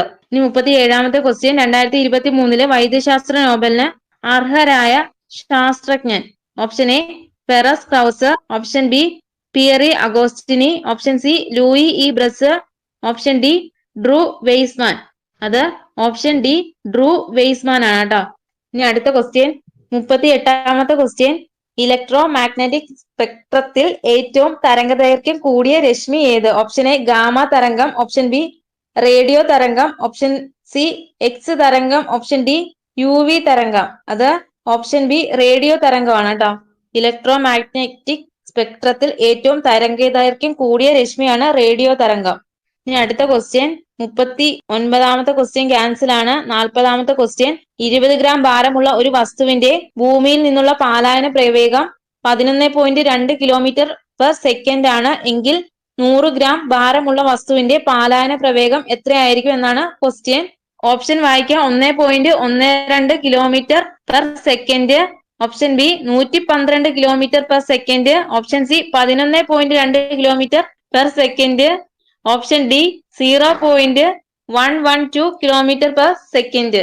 അത് option C 11.2 kilometre per second ആണ് കേട്ടോ. 20 ഗ്രാം ഭാരമുള്ള ഒരു വസ്തുവിന്റെ ഭൂമിയിൽ നിന്നുള്ള പാലായന പ്രവേഗം 11.2 കിലോമീറ്റർ പെർ സെക്കൻഡ് ആണ് എങ്കിൽ 100 ഗ്രാം ഭാരമുള്ള വസ്തുവിന്റെ പാലായന പ്രവേഗം എത്രയാണെന്ന് വെച്ചാൽ അത് 11.2 കിലോമീറ്റർ പെർ സെക്കൻഡ് ആണ് കേട്ടോ. എന്താണ് പാലായന പ്രവേഗം എന്നത്? വസ്തുവിന്റെ പിണ്ഡത്തെയും വസ്തുവിന്റെ പ്രൊജക്ഷന്റെ ദിശയെയും ആശ്രയിക്കുന്നില്ല കേട്ടോ. പാലായന പ്രവേഗം അഥവാ എസ്കേപ്പ് വെലോസിറ്റി എന്നത് വസ്തുവിന്റെ മാസിനെയും വസ്തുവിന്റെ പ്രൊജക്ഷന്റെ ദിശയെയും ആശ്രയിക്കുന്നില്ല. ഇനി പാലായന പ്രവേഗം എന്നത് വസ്തുവിന്റെ പ്രൊജക്റ്റ് ചെയ്യേണ്ട ഗ്രഹത്തിന്റെയോ ഭൂമിയുടെയോ പിണ്ഡത്തിന്റെയും ആരത്തെയും മാത്രം ആശ്രയിച്ചിരിക്കുന്നു കേട്ടോ. പാലായന പ്രവേഗം എന്നത് വസ്തു പ്രൊജക്റ്റ് ചെയ്യേണ്ട ഗ്രഹത്തിന്റെയോ ഭൂമിയുടെയോ പിണ്ഡത്തിന്റെയും ആരത്തെയും മാത്രമാണ് ആശ്രയിച്ചിരിക്കുന്നത്. ഇനി പാലായന പ്രവേഗം കാണുന്ന ഇക്വേഷൻ ആണ് √2gm/r കേട്ടോ. 41ാമത്തെ ക്വസ്റ്റ്യൻ. ഒരു തടാക പ്രതലത്തിൽ നിന്ന് 10 മീറ്റർ ആഴത്തിൽ നീന്തുന്ന ഒരാളിൽ അനുഭവപ്പെടുന്ന മർദ്ദം എത്രയാണ്? G = 10 metre per second square. അന്തരീക്ഷ മർദ്ദം തന്നിട്ടുണ്ട് 1 atm. ഇനി സാന്ദ്രത തന്നിരിക്കുന്നത് 10 cube kilogram per metre cube ആണ്. ഓപ്ഷൻ ബി 2 atm ആണ് കേട്ടോ ആൻസർ ആയിട്ട് വരുന്നത്. 2 atm. ഇനി 42ാമത്തെ ക്വസ്റ്റ്യൻ. മനുഷ്യ രക്തത്തിന്റെ pH മൂല്യം എത്രയാണ്? Option A 7, option B 7.4, option C 8.2, option D 6.3. അത് 7.4 ആണ് കേട്ടോ. മനുഷ്യ രക്തത്തിന്റെ pH മൂല്യം ചോദിച്ചാൽ 7.4 ആണ്.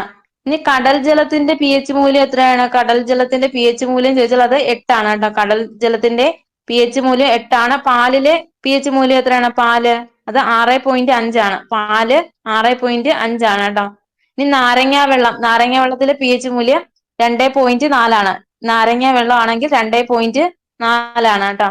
വായു കുമിളകൾ താഴെ നിന്ന് ജലത്തിന്റെ ഉപരിതലത്തിലേക്ക് നീങ്ങുമ്പോൾ വികസിക്കുന്നു. ഇത് ഏതിന്റെ ഒരു ഉദാഹരണമാണ്? ഓപ്ഷൻ എ ഗ്രഹാം നിയമം, ഓപ്ഷൻ ബി ബോയിൽ നിയമം, ഓപ്ഷൻ സി ചാൾസ് നിയമം, ഓപ്ഷൻ ഡി അവഗാഡ്രോ നിയമം. അത് ഓപ്ഷൻ ബി ബോയിൽ നിയമമാണ് കേട്ടോ. വായു കുമിളകൾ താഴെ നിന്ന് ജലത്തിന്റെ ഉപരിതലത്തിലേക്ക് നീങ്ങുമ്പോൾ വികസിക്കുന്നു. ഇത് ബോയിൽ നിയമത്തിന് ഉദാഹരണമാണ്. ഇനി 45ാമത്തെ ക്വസ്റ്റ്യൻ. ഇനി പറയുന്നവയിൽ ഏതിനാണ് 0 രാസ സംയോഗ ശക്തി ഉള്ളത്? Option A lithium, option B beryllium, option C fluorine, option D helium. അത് ഓപ്ഷൻ ഡി ഹീലിയം ആണ് കേട്ടോ. ഹീലിയത്തിനാണ് 0 രാസ സംയോഗ ശക്തി ഉള്ളത്. ഇനി 46ാമത്തെ ക്വസ്റ്റ്യൻ. അമ്മന്നൂർ മാധവ ചാക്യാർ ഏത് കലാരൂപവുമായി ബന്ധപ്പെട്ട വ്യക്തിയാണ്? Option A Kathakali, option B Koothu, option C Koodiyattam, option D Ottamthullal. അത് ഓപ്ഷൻ സി കൂടിയാട്ടമാണ് കേട്ടോ. അമ്മന്നൂർ മാധവ ചാക്യാര് കൂടിയാട്ടവുമായി ബന്ധപ്പെട്ട വ്യക്തിയാണ്. ഇനി കൂടിയാട്ടത്തിന്റെ കുലപതി എന്നറിയപ്പെടുന്ന കലാകാരൻ ആരാണ്? കൂടിയാട്ടത്തിന്റെ കുലപതി എന്നറിയപ്പെടുന്ന കലാകാരൻ ചോദിച്ചാല് അത് അമ്മന്നൂർ മാധവ ചാക്യാരാണ് കേട്ടോ. അമ്മന്നൂർ മാധവ ചാക്യാര്. യുനെസ്കോയുടെ ലോക പൈതൃക പട്ടികയിൽ ഇടം നേടിയ ആദ്യ ഭാരതീയ നൃത്തരൂപമാണ് കൂടിയാട്ടം എന്ന് പറയുന്നത്. എന്താണ്? യുനെസ്കോയുടെ ലോക പൈതൃക പട്ടികയിൽ ഇടം നേടിയ ആദ്യ ഭാരതീയ നൃത്തരൂപമാണ് കൂടിയാട്ടം. 2001 കേട്ടോ. ഇനി 47ാമത്തെ ക്വസ്റ്റ്യൻ. ഒളിമ്പിക്സിലെ ആദ്യ ടീം മത്സര ഇനം? Option A hockey, option B football, option C cricket, option D tennis. അത് ഓപ്ഷൻ ബി ഫുട്ബോൾ ആണ് കേട്ടോ. ഒളിമ്പിക്സിലെ ആദ്യ ടീം മത്സര ഇനം ഏതാണെന്ന് വെച്ചാൽ അത് ഫുട്ബോൾ ആണ്. ഇനി 48ാമത്തെ ക്വസ്റ്റ്യൻ. ആശയ ഗംഭീരൻ എന്നറിയപ്പെടുന്ന മലയാള കവി? Option A Poonthanam, option B Cherusseri, option C Vallathol, option D Kumaranasan. അത് ഓപ്ഷൻ ഡി കുമാരനാശാനാണ് കേട്ടോ. ആശയ ഗംഭീരൻ എന്നറിയപ്പെടുന്നത് കുമാരനാശാനാണ്. കേരള വാത്മീകി എന്നറിയപ്പെടുന്ന ആരാണ്? കേരള വാത്മീകി എന്നറിയപ്പെടുന്നത് അത് വള്ളത്തോളാണ് കേട്ടോ, വള്ളത്തോളാണ്. ഇനി അടുത്ത ക്വസ്റ്റ്യൻ 49ാമത്തെ ക്വസ്റ്റ്യൻ. മറ്റുള്ള ഭാഷകൾ കേവലം ധാത്രിമാർ, മർത്യനു പെറ്റമ്മ, തൻ ഭാഷ താൻ ആരുടെ വാക്കുകൾ? Option A Vallathol, option B ONV Kurup, option C Edasseri, option D Poonthanam. അത് ഓപ്ഷൻ എ വള്ളത്തോളാണ് കേട്ടോ. മറ്റുള്ള ഭാഷകൾ കേവലം ധാത്രിമാർ, മർത്യനു പെറ്റമ്മ, തൻ ഭാഷ താൻ ആരുടെ വരികളാണെന്ന് വെച്ചാൽ അത് വള്ളത്തോളാണ്. ഇനി 50ാമത്തെ ക്വസ്റ്റ്യൻ. അടുത്തിടെ ചൈനയിലെ കുട്ടികളിൽ കണ്ടെത്തിയ വൈറസ് ബാധ? Option A H1N1, option B H9N2, option C variola virus, option D rubeola virus. അത് ഓപ്ഷൻ ബി H9N2 ആണ് കേട്ടോ, H9N2 ആണ്. നമ്മളിന്ന് 50 ക്വസ്റ്റ്യൻ ആണ് നോക്കുന്നത് കേട്ടോ, ബാക്കി സ്പെഷ്യൽ ടോപ്പിക് ആണ്.